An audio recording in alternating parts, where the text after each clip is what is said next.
Hey guys, what is up? Roshi is here. Today we're taking a look at the most recent balance changes. I know they've been they've been out for about 2 weeks now, but I wanted to offer my thoughts and opinions on them. And it's actually some interesting stuff here going on, so let's just dive into it. First off, the Merriest Mandrake is now a 0-3 instead of a 0-4. This is a pretty significant nerf. But not for Expedition. I feel like if their goal, their goal here is, one of Eternal's newest tribes, Mandrakes have proven themselves to be too strong.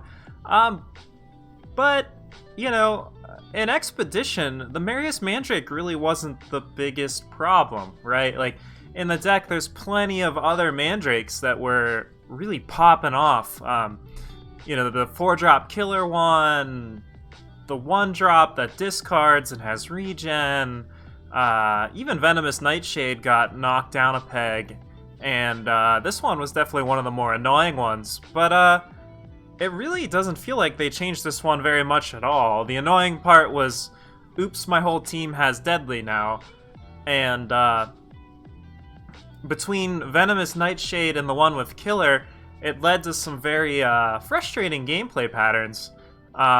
I actually didn't mind Mandrake at once because it gave you a very clear and defined target of like, okay, if I'm beating Mandrakes, I'm gonna play Know Thy Enemy. I'm gonna play cards that are like bopping 2-drops, and you deal with the Mandrake and it doesn't But here's the thing, that is one deck, right? Like, the Mandrake deck is an Expedition deck. It's quite good. It definitely might have been too good, although myself and others really haven't had too much of a big problem dealing with it. Occasionally it can just snowball out of control, and maybe that was too much. However, what I'd like to say is, maybe the Mandrake wasn't the correct option, and I'll get back more into that later. We'll move along and see what else they nerfed. So Roland got a minor power minus. He still does the same thing. I don't think this changes Roland at all. It's still a slam dunk 4 of in every Argenport deck. And, Roland wasn't really attacking all that often until he got huge anyway. So I guess this might make lives easier of aggro players. But, if you were playing mid-range or control or even Mandrakes, this change doesn't do anything. Very minor. Onerous Rowa got I'd say a buff. He definitely dies to Jack now, so you could call that a nerf. But having his cost decreased might make him a little more viable, a little more usable. You and your other units are invulnerable to spell damage. Not sure how often that's really coming up. But now you don't have to worry if someone's playing a fire deck, they can just jack your Rowa, and then they'll burn your face. I'm kidding. I think this is a good change. His Amplify is going to be a lot more reasonable now. Paying 6 power to gain 5 life is actually kind of realistic, and you get a body on top of that. Paying 7 power, I don't know how often that's happening. It's kind of cool, too, that it was able to retain that aggressive 5 power stat. So I could see this giving soldiers, a nice little boost. Either way, they call this a side buff, but I'd definitely say this is definitely one for the soldier team. As far as other buffs, Laser Blast now hits sights. That's, I guess, fine. The Speaking Circle, I'm sure, has been annoying everyone so far, so having an extra way to kill that is just great. Same with Dicro's technique. I think they realized that the Speaking Circle was a little powerful, and this is their way of knocking them back a peg without actually knocking them back a peg. Which I suppose can be good, but, we'll see. Reality Warden has Overwhelm now. I guess he won't be chump blocked. He is a very, very big boy. Technically triggers both halves of Sling, but That would be a pretty neat 4-faction sling deck. Not really a whole lot else going on now. He just has Overwhelm, so you can't chump block him. Pretty sweet. Might see some people trying to force Combri with this. But Combri doesn't have a Silex, so that doesn't sound great. Customs Officer got a buff. But it's barely a buff. A lot of these buffs are like... I guess Laser Blast and Dick Rose technique is somewhat significant. But I feel like these are like the most minor buffs and nerfs I've seen in my life. Like, this guy just still does nothing. Like, no one's gonna play this card.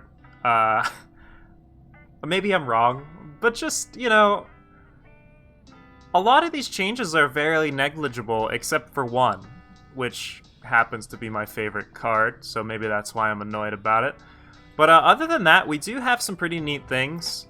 Red gets to punch you in the face with flyers, again, in Expedition, because we all needed more aggro in our lives. Incendiary Slagmite is also back in the format. Firebombs are very fun. It reminds me of fantastic Hearthstone mechanics, and I'm definitely happy to see more of them in Eternal, and in more formats. I am actually, sarcasm aside, Aled's a pretty sweet card. We get Aled and Moonstone Vanguard, which are some very solid 5-drops for time-based decks.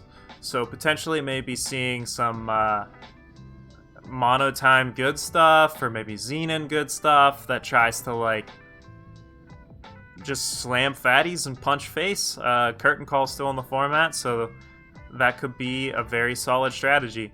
Deafening Word, haven't seen anyone play this card before, and I don't think we'll see anyone play it now. So I guess this is a safe card to add, but yeah, I don't know about that one. Iron Fist Chancellor. In the past, there's been some really fun combos and synergies. I don't really mind this being there, but not really sure what people are going to do with it. Greed's Reward being in the format. Once again, kind of this is probably a draft change more than anything else. But I suppose there are some spell buffs in the format, so maybe you guys can make something happen with it. I know Grenadines has some Spell Power Matters cards, so that could be an option. Tainted Mark, definitely a draft change. Blood Wolf, probably also a draft change. I've never really seen anyone messing around with this. This might be the only corrupted card still in the format, right? So maybe that could see some value there. And I guess Plague's there. So other than that, there was ridiculous etchings bugs they were able to fix, and a lot of cards are now bards, which is sweet. So I am going to hop over, and since we are done going through the cards, I want to take a closer look at the Mandrakes, and if I was a Dire Wolf digital dev, maybe talk through some other things, you know, I would have did instead of nerfing Mandrake. So first, obviously, we should start with the Merriest Mandrake. In the past, it was a 2-power 0/4. Your ultimate abilities cost half as much rounded up, and when you use an ultimate ability, you gain 2 life and draw a card. On its own, this card does absolutely nothing. So it was our Wall of Omens. So if you're not familiar with Wall of Omens, it was just a 2-power 0/4 wall from Magic the Gathering, where whenever it entered the battlefield, it drew you a card. And maybe along the way, it would block stuff. And one of the decks it used to fight was a deck called Zoo. Zoo had a lot of, like, 1-power, like, 1-cost, like, 3-power dudes that were just coming in super fast. So you could play your Wall of Omens, replace it with a card, and hopefully protect your life total a little bit before you're able to start casting some bigger threats. And the Merriest Mandrake kind of filled that same role, except you were able to, instead of getting the card up front, you first had to trigger an ultimate for it to replace itself. So this gives your opportunity in play for, you know, I had a lot of aggro players where they would attack with their 3/2 or their 2/2, and then they'd Blazing Salvo my guy, or they'd pump their guy, and they'd still be able to get the kill on my Mandrake fairly easily if they wanted to. But otherwise, it would just sit there, and it would protect my life total a little bit. Obviously, if they had more than one creature attacking, I could only block one. And maybe eventually I could do some really cool things with it. But it wasn't something that just came out. Like, Mandrake isn't a card that just drops on the board and just wins you the game on the spot. So what I'm getting at is when they nerf a card like the Merriest Mandrake, which has all kinds of, like, you know, it's obviously like the ultimate build around, like one of the few cards where ultimates actually matter leading up to this set. We did get a few more, but they all seem to be focused on Mandrakes. So one of the key things about the Merriest Mandrake is, and if you're following my content, you've been watching my videos, you know that I really enjoy playing ultimate decks. Well, this nerf is actually very significant, because while sure, in Expedition, there aren't as many, 1 power, 3 damage spells. I think Milos isn't in the format anymore. It doesn't really matter that much that this is a 0/3. I think the Grenadines have some, like, deal 3 damage spells, but if we're being perfectly honest, no one's playing that deck. Like, even after the changes, I mean, we're 2 weeks in, I'm still not seeing a lot of Grenadine at all on the ladder. So, I guess it is what it is. The Merriest Mandrake can die to Seer and Torch now. But what I want to talk about is this card was played in Throne. This card was played in build-arounds in other formats. So when you pick a card to nerf, you shouldn't be picking the card that plays in multiple decks. Like, I get it, this is a Mandrake, it fits the Ultimate Tribe.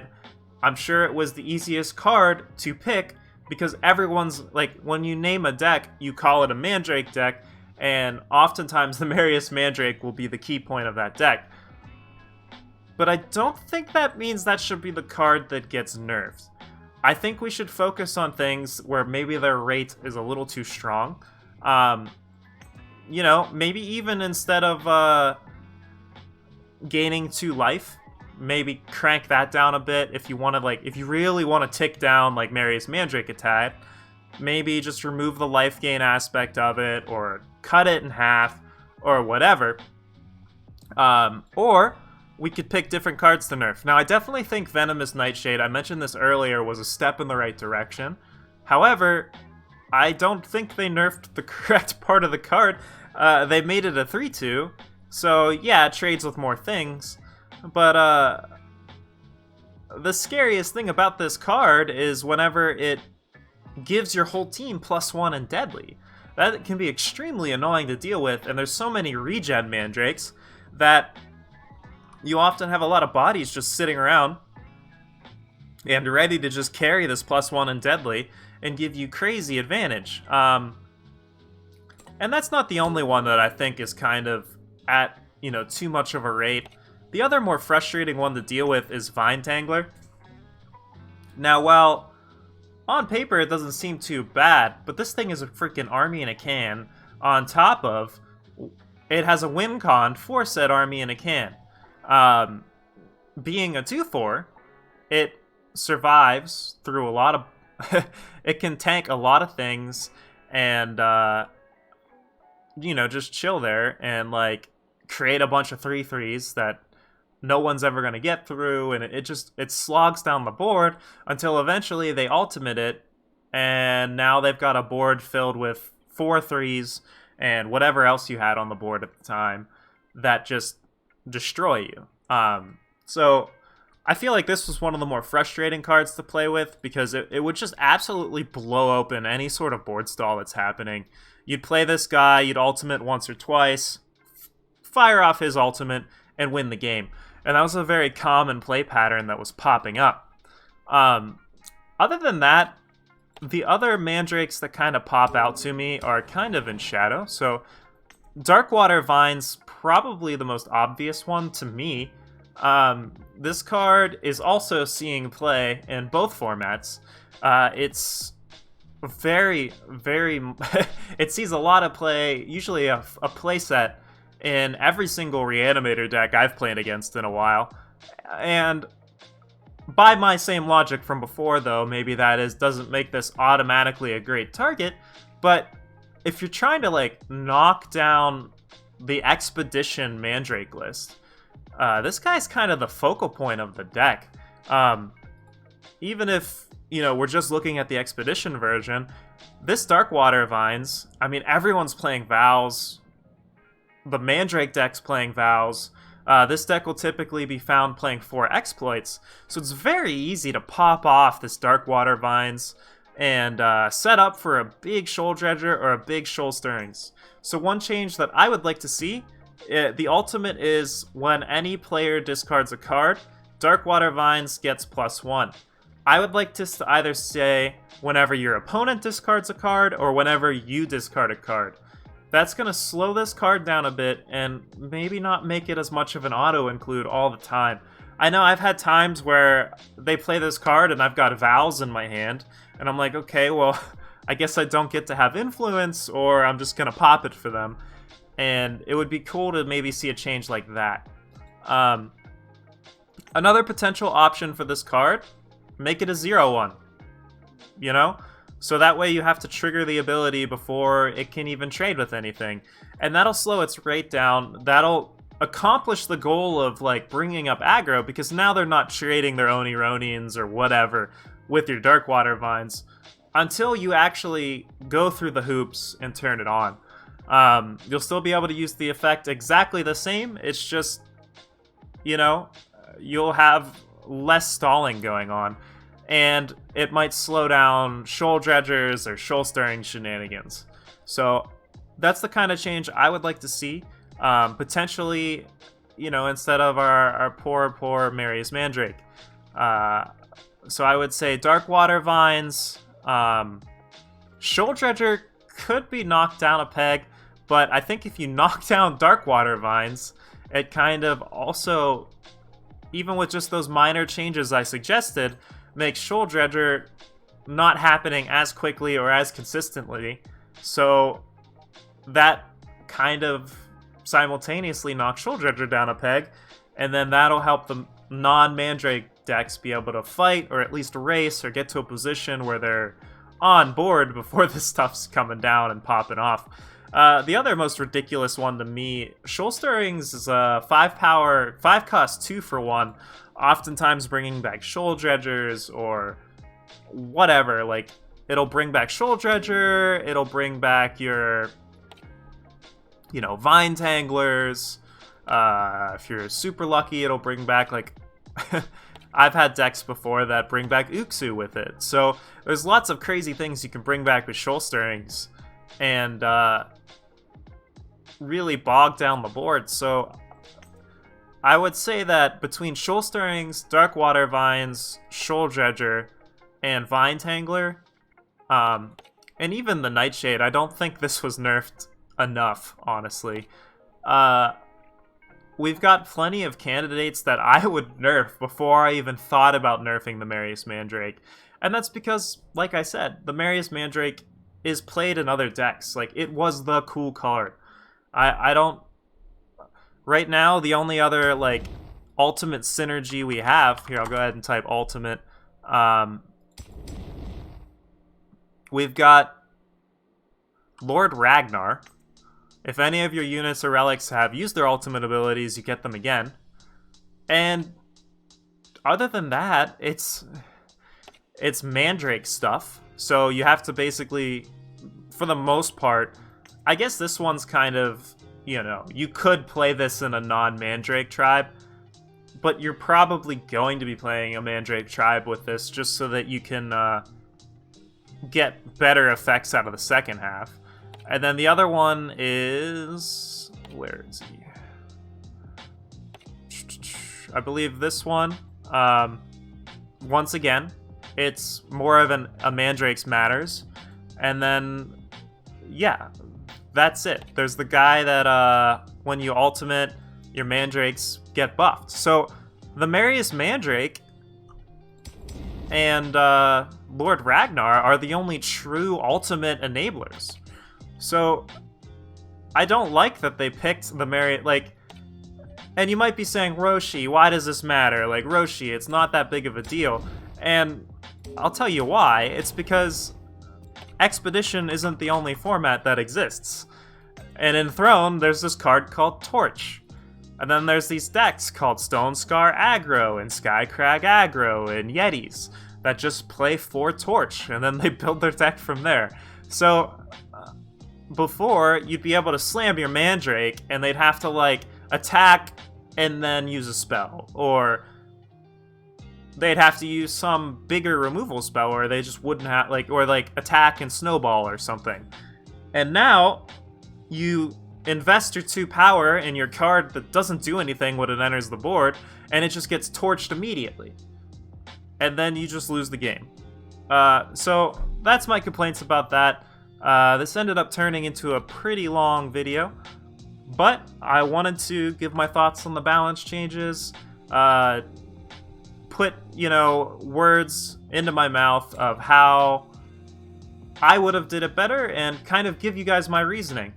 Maybe I'm completely off the wall and out of touch, but let me know in the comments down below what cards you would have changed instead, if you think you would have did the exact same thing, or if potentially you think there are other decks that needed to be targeted. That's all for me, and thank you for watching, guys.